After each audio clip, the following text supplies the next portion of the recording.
Assalamualaikum warahmatullahi wabarakatuh. Perkenalkan, saya Ivan Danaraditya Irawan. Saya adalah mahasiswa S2 Pendidikan Fisika tahun 2023 Universitas Negeri Malang.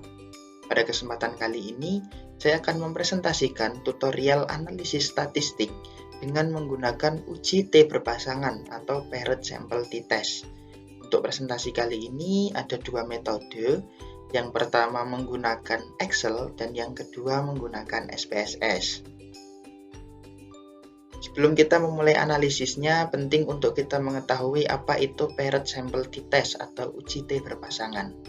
Paired sample t-test ini adalah analisis statistik yang memiliki tujuan untuk mengetahui apakah terdapat perbedaan signifikan antara dua kelompok sampel yang saling berpasangan.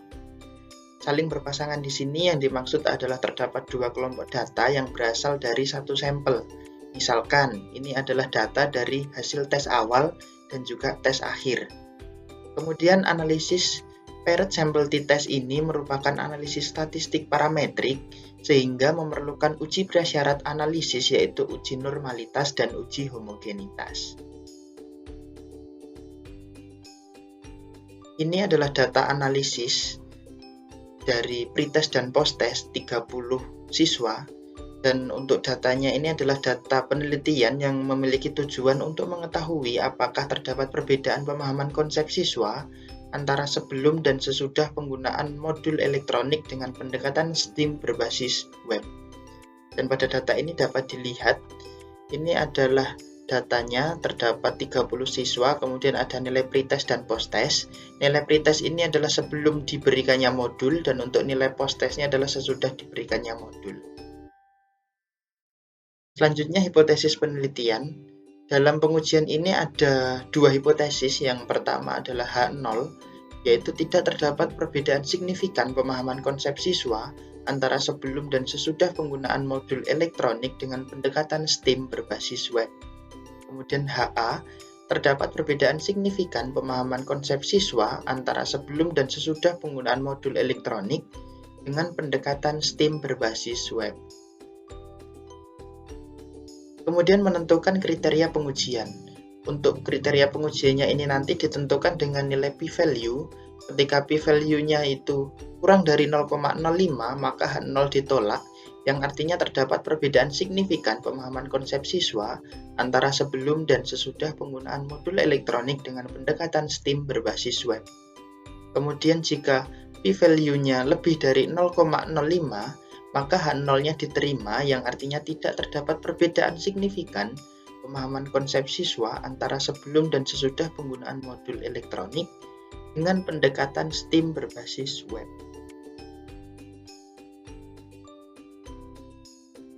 Kemudian untuk prasyarat analisisnya ada dua uji prasyarat analisis, yaitu yang pertama adalah data memiliki distribusi normal atau datanya berdistribusi normal.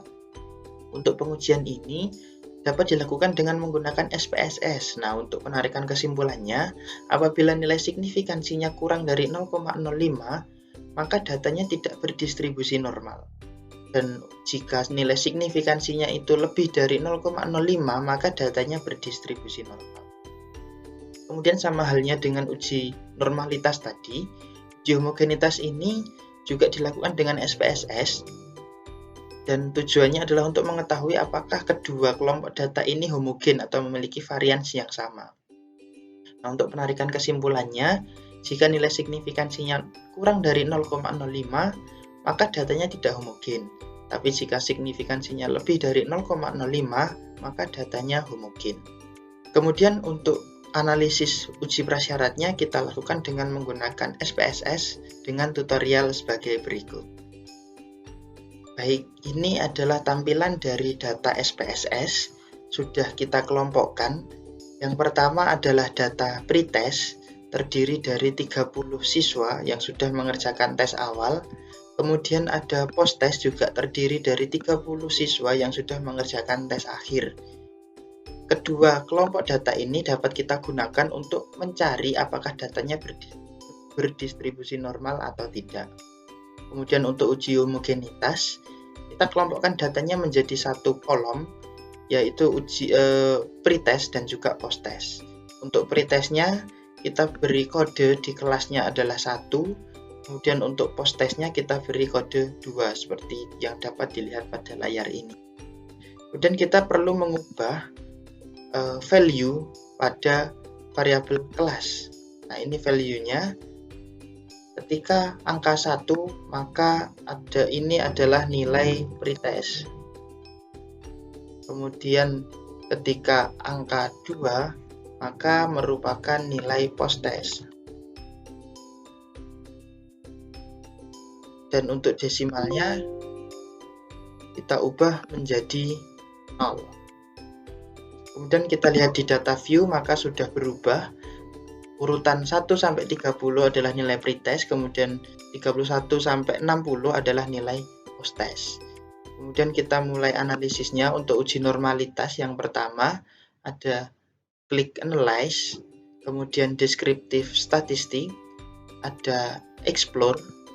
Kemudian di sini kita masukkan nilai pretest dan posttest di dependent list.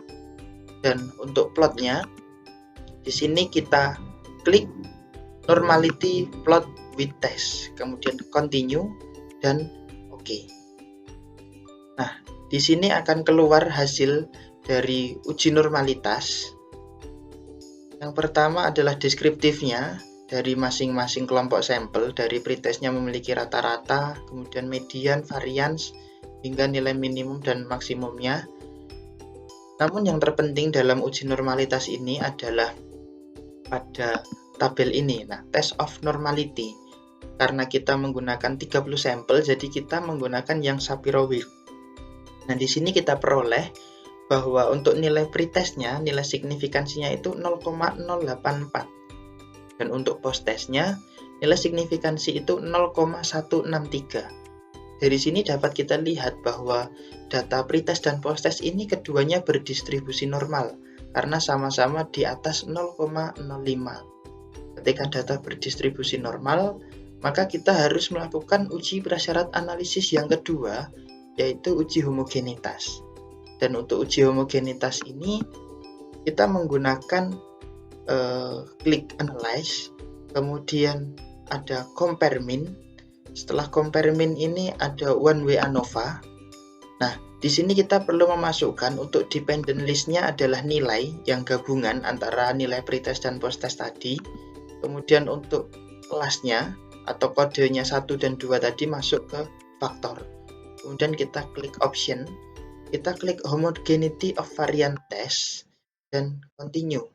Kemudian klik OK. Maka akan muncul hasil dari uji homogenitas. Nah, ini adalah uji homogenitasnya. Dan yang bagian terpenting adalah test of homogeneity of variance. Dari sini kita dapat membaca based on min-nya. Jadi yang kita gunakan untuk menguji nilai homogenitasnya adalah di based on min. Dan didapatkan signifikansinya adalah 0,131. Di mana nilai ini adalah lebih besar dari 0,05 sehingga datanya homogen. Karena datanya berdistribusi normal dan homogen, maka dapat kita lakukan pengujian dengan analisis statistik parametrik paired sample t-test. Setelah kita mengetahui hasil uji prasyarat analisisnya, maka kita melakukan analisis parametrik. Yang pertama adalah analisis dengan menggunakan Excel. Untuk analisis dengan menggunakan Excel ini, kita dapat menginput data dari nilai pretest dan posttestnya dalam Excel terlebih dahulu. Dan ini adalah tampilannya. Untuk nilai pretest ada 30, kemudian nilai posttestnya juga ada 30. Kemudian dari sini dapat kita analisis dengan menggunakan uji T berpasangan dengan klik data. Kemudian ada data analysis.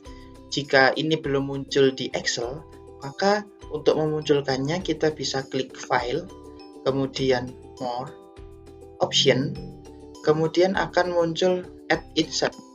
Nah, ketika kita klik add insert ini, maka kita klik go dan kita aktifkan analisis toolpath.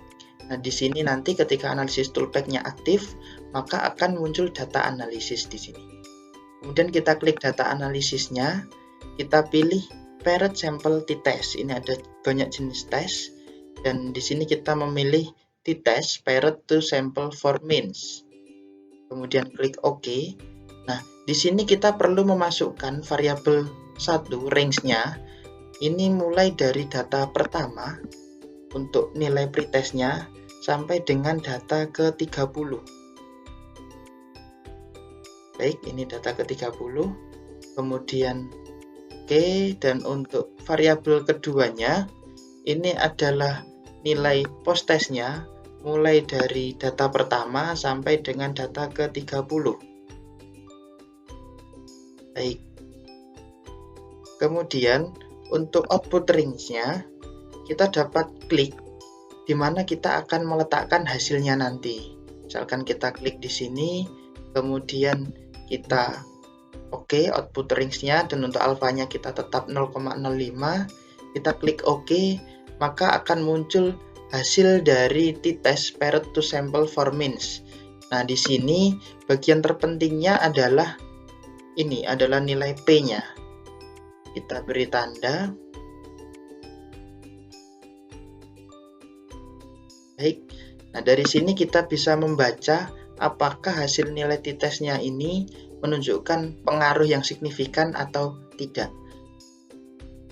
Hal ini terlihat bahwa nilai P totalnya 1,1234 E minus 18. Maksudnya adalah kali 10 pangkat min 18. Ketika kita akan menampilkan datanya, maka kita bisa klik kemudian kita sesuaikan. Nah, di sini akan muncul data secara utuh. Dan ketika kita lihat, nilai P totalnya ini sangat kecil, yaitu hampir mendekati 0. Dan untuk interpretasinya nanti akan kita bahas di slide berikutnya.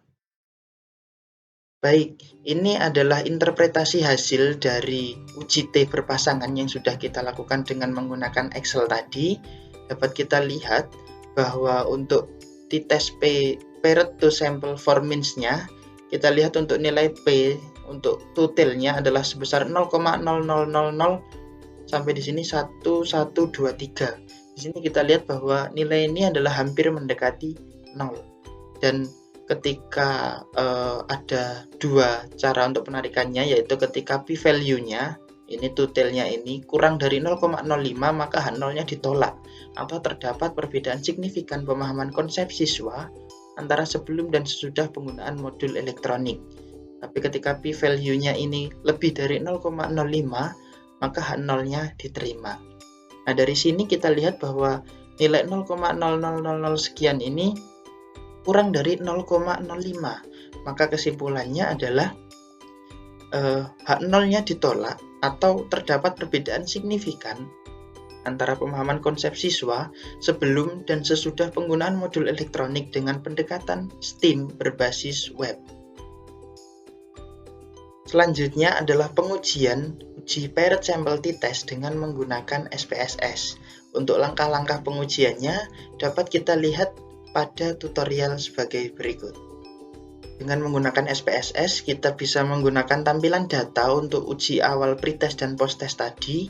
Caranya adalah kita bisa klik Analyze, kemudian ada Compare Min, kemudian ada Paired Sample T-Test, ada nilai pretest. Nah, nilai pretest ini kita masukkan di variabel 1, kemudian nilai post-testnya kita masukkan di variabel 2. Jadi untuk paired sample t-test ini kita hanya menggunakan dua ini, yaitu nilai pretest dan post-test.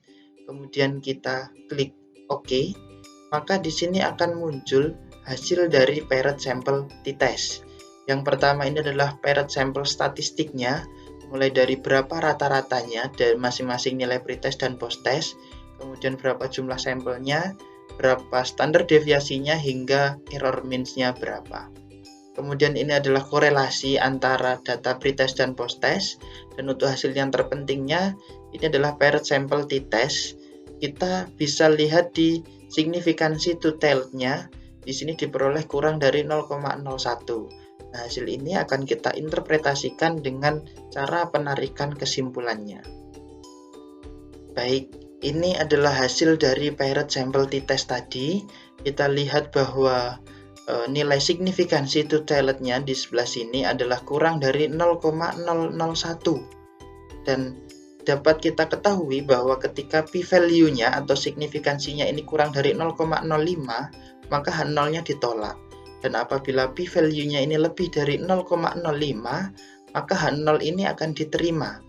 Jadi ketika signifikansinya kurang dari 0,001, maka masuk di kategori p-value yang kurang dari 0,05.